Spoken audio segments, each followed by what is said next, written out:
Hello guys, how are you? Welcome to Cosmic Essence Education. My name is Maitray and in this video we'll be looking at growth and decay models. So let's get started. Okay guys, so now we use growth and decay modeling in situations where we see exponential increase or exponential decrease in some quantities. What do we mean by exponential increase or decrease? So let's compare it with linear growth and decay.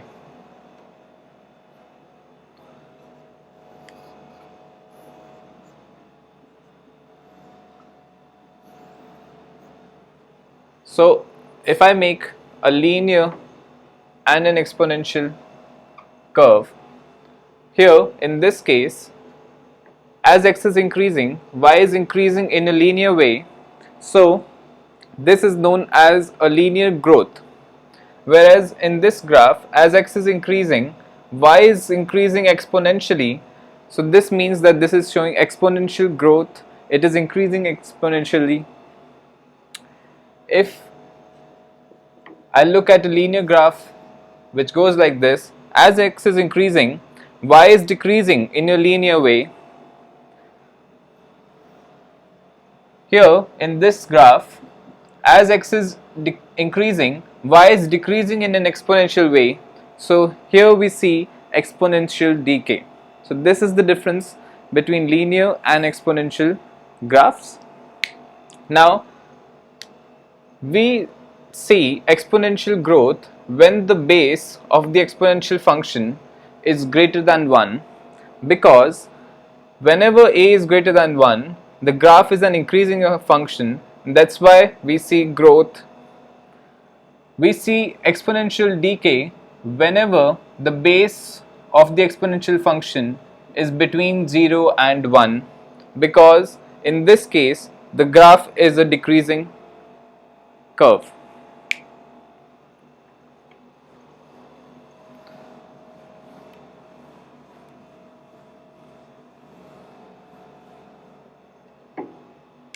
So we see exponential growth when a is greater than 1 and decay when a is greater than 0 and less than 1, where the general exponential function is y is equal to p into a to the power x plus h plus k, where a and p are positive and a is not equal to 1. Whenever this base is greater than 1, there is growth. When this is between 0 and 1, there is decay. Let's take a few examples. Let's take an example for growth. Now, we see that in a colony of mice, say there are 100 mice, the growth of the colony is that 20% of the population increases every week. Okay, so initially, say I am representing that by 0 u naught, which is equal to 100 mice, and they are increasing by 20% every week, then this type of situation can be modeled with exponential growth. Let's see how. So first, initially there are 100 mice.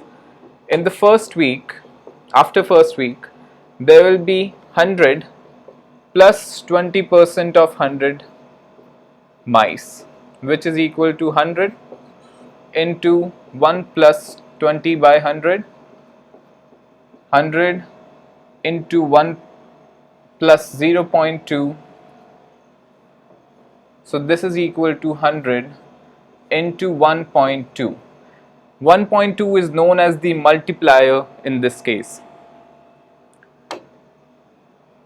which is equal to 120 now. So after 1 week there will be 120 mice.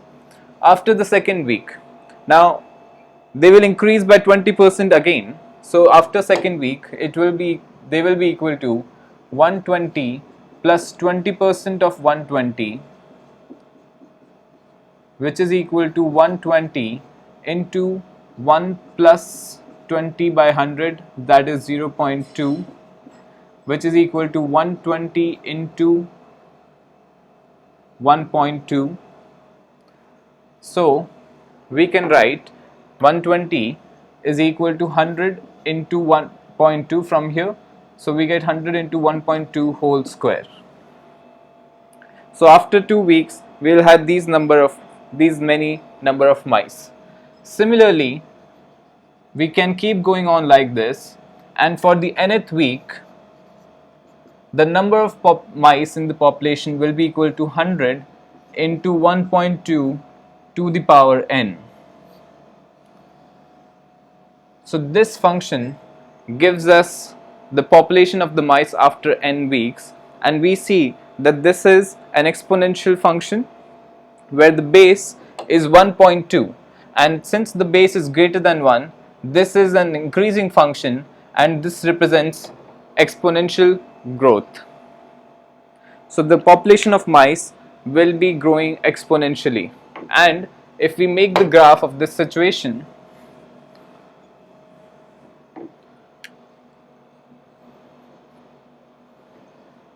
it will be something like this. It will start from 100 and it will grow exponentially, where this is the number of weeks and here we have population. The growth will be exponential. Okay, let's take an example of decay.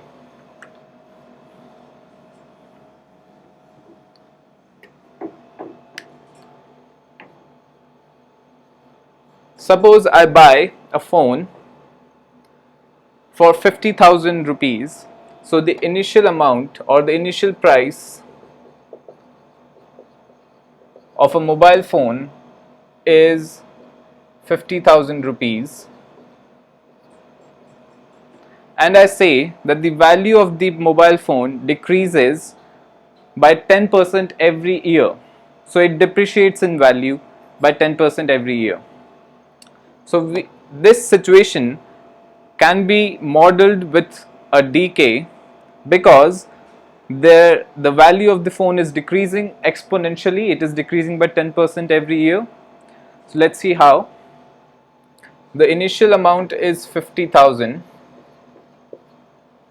After 1 year, the value will decrease by 10%. So 50,000 minus 10% of 50,000,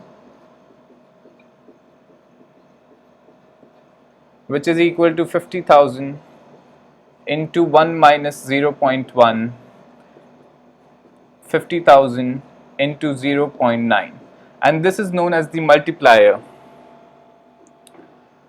After second year, the value will decrease by 10% more, so it will be u1 minus 10% of u1,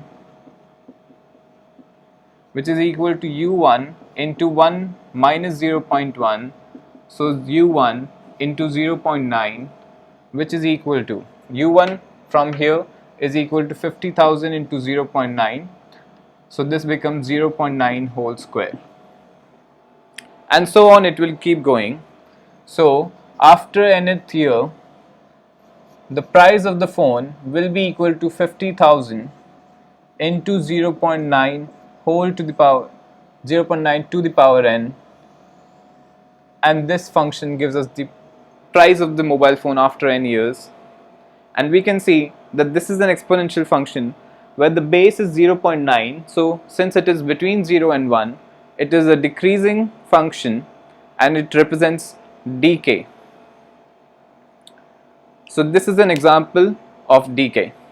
Okay, so we looked at the definition of growth and decay modeling, and we saw a few examples for both of them.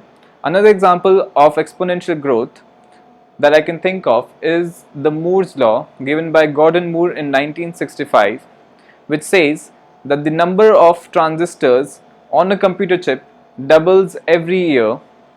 That means every year the transistors are doubled in value. So after first year they are double, the next year they are 4 times, then the next year after that they are 8 times. So this is a model of exponential growth, and this law, which is used in computers, or it is true, which is basically just an observation.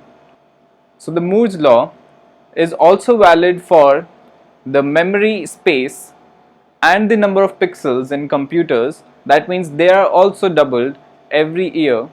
And as an example of decay, it also says that the cost of a computer is halved every year, which means that it is showing exponential decay in the cost of the computer. So guys, I hope you liked the video. If you did like the video, hit the like button and subscribe to our channel, and we'll be coming out with more videos like these. Thank you.